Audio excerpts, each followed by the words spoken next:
আমরা এখন রয়েছি কাটোয়ার সাহিত্য এবং সংস্কৃতি জগতের অন্যতম জনপ্রিয় ব্যক্তিত্ব এবং সাংস্কৃতিক ব্যক্তিত্ব অসিত বন্দ্যোপাধ্যায়ের কাছে আমরা এসেছি আজকে। গত 1 মার্চ 2026 কাটোয়ার 4টি নাট্য সংস্থা মিলে যে অজয়গঙ্গা নাট্য উৎসব হয়েছিল, তো সেই অনুষ্ঠানে শহরের কিছু কৃতবিদ্য মানুষকে, যারা আজকে সমাজের বিভিন্ন ক্ষেত্রে সুপ্রতিষ্ঠিত এবং সাধারণ মানুষ যাতে তারা ঋদ্ধ হন, সেই ধরনের কিছু ব্যক্তিত্বকে সংস্থার পক্ষ থেকে সম্মাননা জ্ঞাপন করা হয়েছিল। তো তাদের মধ্যেই অন্যতম হলেন আমার অসিত বন্দ্যোপাধ্যায়, যিনি একাধারে কবি, সাহিত্যিক, প্রাবন্ধিক এবং আনন্দবাজার পত্রিকার চিত্র সাংবাদিক। অর্থাৎ তাঁর জীবন দর্শন অর্থাৎ যে জীবনধারা প্রতিটি একটা সাংস্কৃতিক মানসিকতা জড়িয়ে আছে, যার থেকে প্রেরণা পেয়েছি আমরাও। কারণ আমরা তার থেকে অনেক জুনিয়র, কিন্তু আমরা আজও তার কাছে এলে ঋদ্ধ হই, অনেক তার পরামর্শ আমরা পাই, যেটা আমাদের খুব কাজেও লাগে, আমরা উপকৃত হই। আজকে একটা সুন্দর মুহূর্তে সেটা স্বীকার করতে পেরেও আমার ভালো লাগছে।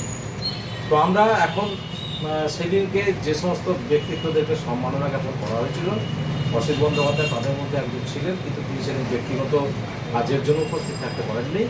কিন্তু আজকে আমরা যোগাযোগ করে তাকে আমরা পেয়েছি এবং আমাকে এই অজয়গঙ্গা নাট্য সংস্থার পক্ষ থেকে নির্বাচন করা হয়েছে তাকে সম্মাননা জ্ঞাপন করার, উত্তরীয়টি তুলে দেওয়ার। এবং আমার সঙ্গে রয়েছে আমাদের নতুন পরিচয় দেওয়ার কিছু নেই, আমাদের জয়দেব দা, যাকে এই মুহূর্তে গোটা পশ্চিমবঙ্গে চেনে তার রক্ত আন্দোলনের মহতি কর্মের জন্য। তো সেই জয়দেব দাকেও সংস্থার পক্ষ থেকে নির্বাচন করা হয়েছে অসিত বন্দ্যোপাধ্যায়কে সম্মাননা জ্ঞাপন করার জন্য। তো আমি প্রথমে উত্তরীয়টা আমি অসিত বন্দ্যোপাধ্যায়কে দিয়ে আমি তাকে সম্মাননা জানাচ্ছি।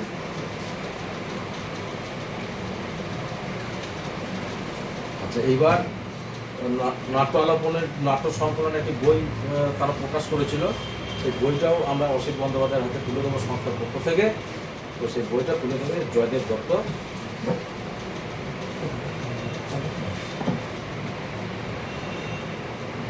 ছোট্ট অথচ একটা সুন্দর সন্ধ্যার সাক্ষী আমরা রইলাম। এবং সবথেকে বড় কথা হচ্ছে যে সংস্থাকে আমরা কৃতজ্ঞতা অভিনন্দন জানাচ্ছি যে আমাকে এবং জয়দেব দত্তকে নির্বাচন করার জন্য। অসিত বন্দ্যোপাধ্যায়ের মতো নিরহংকারী, প্রকৃত নিঃস্বার্থ সাহিত্যসেবী, যিনি অন্তত আমার অভিজ্ঞতায় বলে যে কোনো কায়েমি স্বার্থের জন্য তিনি আজ অবধি কোনো কিছু করেননি।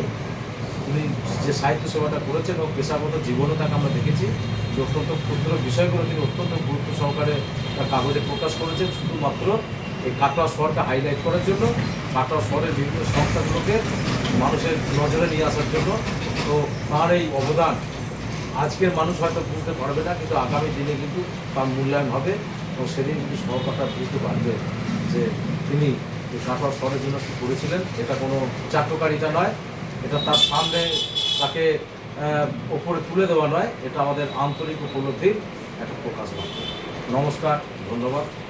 এই ভিডিওর মাধ্যমে আমরা অসিত বন্দ্যোপাধ্যায়কে আমরা সশ্রদ্ধ নমস্কার জানাই, অভিনন্দন জানাই, প্রণাম জানাই।